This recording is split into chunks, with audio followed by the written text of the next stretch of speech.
চিংড়ি মাছের মালাইকারি তো অনেক খেয়েছো, আজ আমি করে দেখাবো দই চিংড়ি। আসসালামু আলাইকুম everyone, welcome to Mampi's kitchen. একদম কম উপকরণে আর কম সময়ে ঝটপট এই টেস্টি দই চিংড়ি বানিয়ে নেওয়া যায়। তো প্রথমে কিছুটা চিংড়ি মাছ আমি মাথা এইভাবে কেটে নিয়েছি আর লেজের অংশটা রেখে দিয়েছি। আমি এরকম সাইজ নিয়েছি, তোমরা চাইলে আরও বড় চিংড়ি মাছ নিয়ে নিতে পারো। তারপর সেটাকে নুন দিয়ে ভালো করে মেখে রেখে দেবো। তারপর একটা পেস্ট বানিয়ে নেব, দিয়ে দেব 3টে পেঁয়াজ, তারপর কয়েক কোয়া আদা আর রসুন আর 2টো কাঁচা লঙ্কা। এটাকে খুব সুন্দর করে পেস্ট করে নেব। তারপর কড়াইয়ে দিয়ে দিয়েছি সাদা তেল। তারপর চিংড়ি মাছগুলো ভেজে নেব। চিংড়ি মাছগুলো জাস্ট কয়েক সেকেন্ডের জন্য ভেজে নেব। সামান্য একটু কালার চেঞ্জ হলেই এটাকে তুলে নেব। চিংড়ি মাছ বেশি ভাজলে বা বেশি রান্না করলে কিন্তু রাবারি হয়ে যায়, সেই জন্য কালার চেঞ্জ হলেই তুলে নেব। তারপর ওই একই তেলের মধ্যে আর একটু সামান্য তেল দিয়ে 2টো তেজপাতা, লবঙ্গ, এলাচ আর কাঠ দিয়ে দেব। তারপর একটু নাড়াচাড়া করে পেস্ট করা মশলাটা দিয়ে দেব। তারপর মশলাটা দিয়ে ভালো করে একটু কষিয়ে নেব যতক্ষণ না কাঁচা গন্ধটা চলে যায়।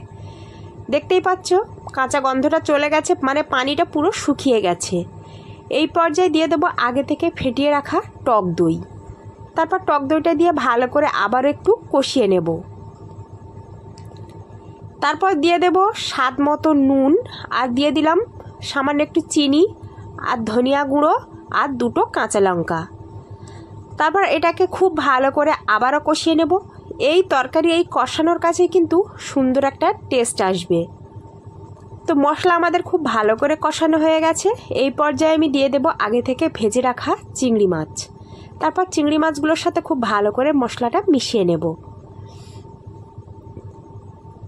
এই রেসিপিটা যেমন সহজ তেমন একদম কম সময় লাগে। তো তারপর আমি দিয়ে দিলাম এখানে লিকুইড দুধ।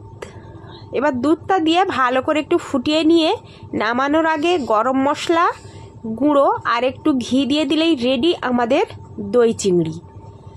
তো আমি এই পর্যায়ে ঢাকনা দিয়ে ঢেকে 5 মিনিট পর তোমাদের সার্ভ করে দেখাচ্ছি। অবশ্যই রেসিপিটা তোমরা বাড়িতে একবার হলেও ট্রাই করো, সত্যি বলছি ভীষণ মজার হয়। একবার খেলে বারবার খেতে মন চাইবে। তো আমি তোমাদের সার্ভ করে দেখাচ্ছি, আর দেখো কতটা লোভনীয় হয়েছে। তোমরা অবশ্যই বাড়িতে একবার হলেও ট্রাই করো, খেতে ভীষণ মজার হয়। আমার এই ভিডিওটা কেমন লাগলো অবশ্যই কমেন্টের মাধ্যমে জানিও। ভালো লাগলে লাইক, কমেন্ট আর বেশি করে শেয়ার করে দিও। দেখা হবে আবারও হয়তো অন্য কোনো রান্নার ভিডিও নিয়ে। ততক্ষণ তোমরা সুস্থ থেকো, ভালো থেকো। আর ভিডিওর প্রথম থেকে শেষ পর্যন্ত যারা আমার সাথেই ছিলে তাদেরকে জানাচ্ছি অসংখ্য ধন্যবাদ। আসসালামু আলাইকুম, খোদা হাফেজ।